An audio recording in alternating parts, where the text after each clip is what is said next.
ہر روز ایک نیا چیلنج ہوتا ہے۔ سرکاری اسپتالوں سے ادویات چوری ہوتی ہیں، ٹیسٹ بھی باہر سے کرائے جاتے ہیں۔ وزیر اعلیٰ پنجاب مریم نواز کا لاہور میں تقریب سے خطاب کہتی ہیں، صحت کی جو سہولیات ملنی چاہیے وہ نہیں مل رہی۔ پچھلے دور میں لوگوں کو مفت ادویات ملنا بڑی حد تک بند ہو گئی تھیں۔ مریضوں کو خود بھی پوچھتی ہوں کہ ادویات باہر سے تو نہیں لانا پڑتی۔ عوام کی خدمت پر یقین رکھتے ہیں۔ دوسرے صوبوں سے لوگ روزگار کے لیے پنجاب میں مقیم ہیں۔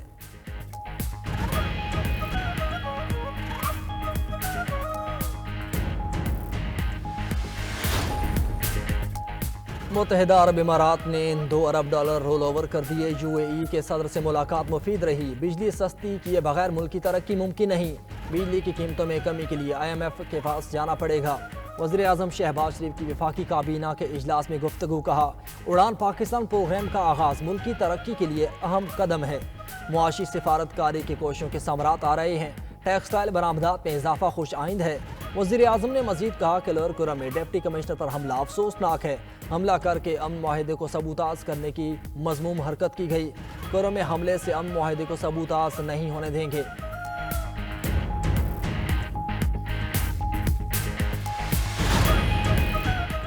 وفاقی حکومت کی 1.5 لاکھ آسامیوں کو ختم کر دیا۔ وفاقی حکومت کی رائٹ سائزنگ کر رہے ہیں۔ 45 وزارتوں کے ساتھ 400 ادارے منسلک ہیں۔ کوشش ہے بتدریج ان اداروں کو ختم کیا جائے۔ وزیر خزانہ محمد اورنگزیب کی نیوز کانفرنس، کہا ایک وقت میں 5 سے 6 ادارے ختم کریں گے۔ مختلف محکموں اور اداروں کو جانچ کے عمل سے گزاریں گے۔ اس وقت وفاقی حکومت کا خرچہ تقریباً 900 ارب روپے ہے۔ حکومت اخراجات میں کمی لا رہے ہیں۔ معیشت مثبت سمت میں گامزن ہے۔ معاشی استحکام سے مستحکم ترقی چاہتے ہیں۔ اڑان پاکستان پروگرام پائیدار ترقی کے لیے معاون ثابت ہوگا۔ اڈیالہ جیل میں بانی پی ٹی آئی سے ملاقات کا وقت ختم۔ بانی پی ٹی آئی سے ملاقات کی مذاکراتی کمیٹی کا کوئی رکن اڈیالہ جیل نہ پہنچا۔ بانی پی ٹی آئی سے آج صرف فیملی ممبران نے ملاقات کی۔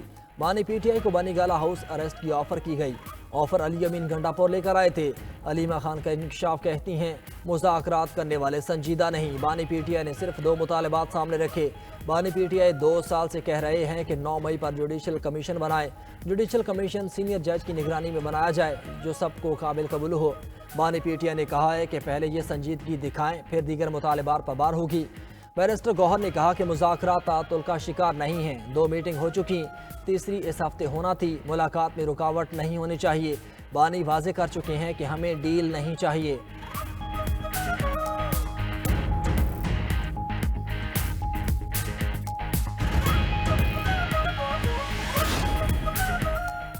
حکومت اور پی ٹی آئی میں مذاکرات کی تیسری بیٹھک میں تاخیر۔ حکومت کو تحریک انصاف کے تحریری مطالبات کا انتظار۔ پی ٹی آئی مطالبات دینے سے پہلے بانی چیئرمین سے ملنے کی خواہش مند۔ رہنما پی ٹی آئی اسد کیسر نے ایکس پر پیغام میں لکھا کہ بانی پی ٹی آئی سے ملاقات کے بغیر مذاکراتی عمل آگے نہیں بڑھ سکتا۔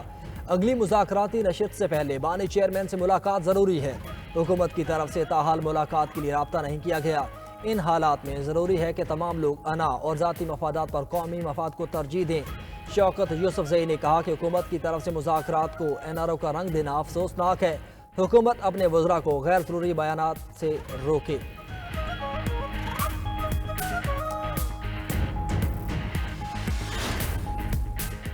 سیاست کے نام پر انتشار پھیلانا قابل قبول نہیں۔ جرائم کی آڑ میں مذاکرات چاہتے ہیں تو میں تنقید کروں گا۔ جرائم اور سیاست میں فرق ہونا چاہیے۔ اسپیکر پنجاب اسمبلی ملک احمد خان کی میڈیا سے گفتگو، کہا سیاست کے دائرہ کار کو بدلیں گے تو مذاکرات کا فائدہ ہوگا۔ سیاست میں بات چیت لازمی امر ہے۔ یہ تاثر غلط ہے کہ اداروں پر تنقید کرنے سے مقبول ہوں گے۔ افواج قوم کا فخر ہوتی ہیں۔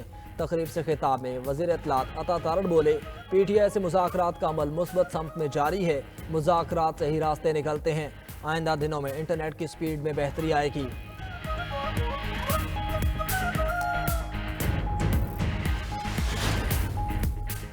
ایگزیکٹو عدلیہ کا کردار ادا نہیں کر سکتا۔ ایگزیکٹو کے خلاف جرم ہو تو کیا وہ خود جج بن کر فیصلہ کر سکتا ہے؟ آئین میں اختیارات کی تقسیم بالکل واضح ہے۔ سپریم کورٹ کے جج جسٹس جمال مندوخیل کے ریمارکس۔ عدالت عظمیٰ کے آئینی بینچ میں فوجی عدالت سے متعلق کیس کی سماعت۔ خواجہ حارث نے دلائل میں کہا کہ سپریم کورٹ نے قرار دیا فوج کے ماتحت سویلینز کا کورٹ مارشل ہو سکتا ہے۔ کوئی اور فرم دستیاب نہ ہو تو ایگزیکٹو فیصلہ کر سکتا ہے۔ جسٹس جمال خان مندوخیل نے ریمارکس دیے کہ قانونی فارم کے ہوتے ہوئے ایگزیکٹو خود کیسے جج بن سکتا ہے؟ آرمی ایکٹ کو صرف مسلح افواج کے ممبران تک محدود کیا گیا ہے۔ جسٹس محمد علی مظہر نے ریمارکس دیے کہ اگر شہری آرمی ایکٹ میں درج جرم کا مرتکب ہوا تو ٹرائل ہوگا۔ جسٹس امین الدین نے کہا کہ کل صرف فوجی عدالتوں کا کیس ہی سنا جائے گا۔ عدالت کی خواجہ حارث کو کل دلائل مکمل کرنے کی ہدایت۔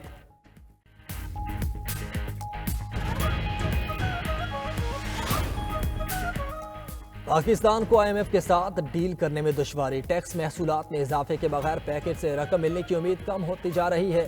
ایسی صورتحال میں آئی ایم ایف کا پیکج تعطل کا شکار ہو سکتا ہے۔ بلومبرگ کا کہنا ہے کہ محصولاتی پیش رفت کے بغیر پاکستان کو آئندہ جون تک آئی ایم ایف کا تعاون حاصل ہونا مشکل ہے۔ اس ماحول میں پاکستان کو ڈیفالٹ کا سامنا ہو سکتا ہے۔ رواں مالی سال کے 6 ماہ میں 386 ارب روپے محصولاتی شارٹ فال کا سامنا رہا۔ مزید شارٹ فال سے پیکج معطل ہونے کا خطرہ ہے۔ فی الحال سالانہ محصولاتی شارٹ فال 867 ارب روپے ہو سکتا ہے۔ آئی ایم ایف پاکستان سے ٹیکس کی شرح اور حجم میں اضافہ چاہتا ہے۔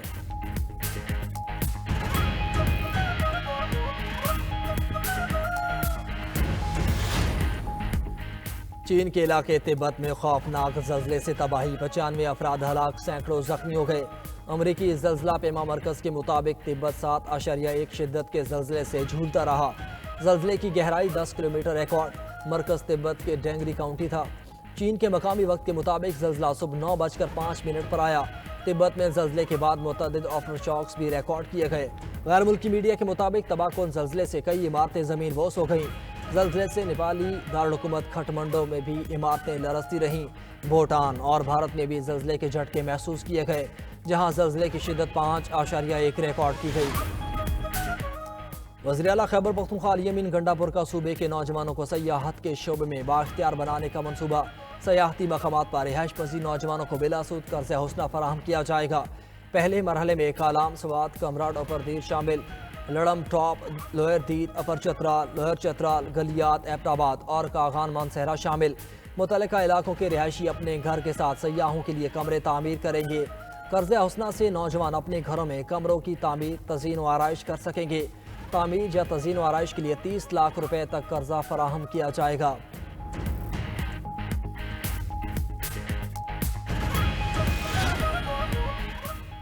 حیدرآباد میں جام شروع روڈ پر تجاوزات کے خلاف آپریشن، پولیس نے کارروائی سے قبل گھروں کو خالی کروا لیا۔ گھروں میں موجود خواتین کو بھی لیڈی پولیس نے باہر نکالا۔ کارروائی کے دوران مکینوں کی بڑی تعداد جمع، مزاحمت کی کوشش، پولیس کی بھاری نفری نے مظاہرین کو منتشر کر دیا۔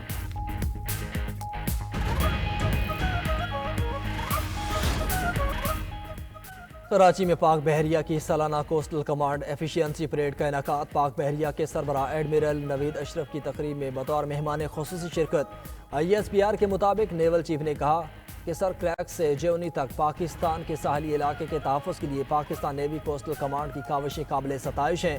نیول چیف نے بہترین کارکردگی کا مظاہرہ کرنے والے یونٹس کو اعزازی شیلڈ سے نوازا۔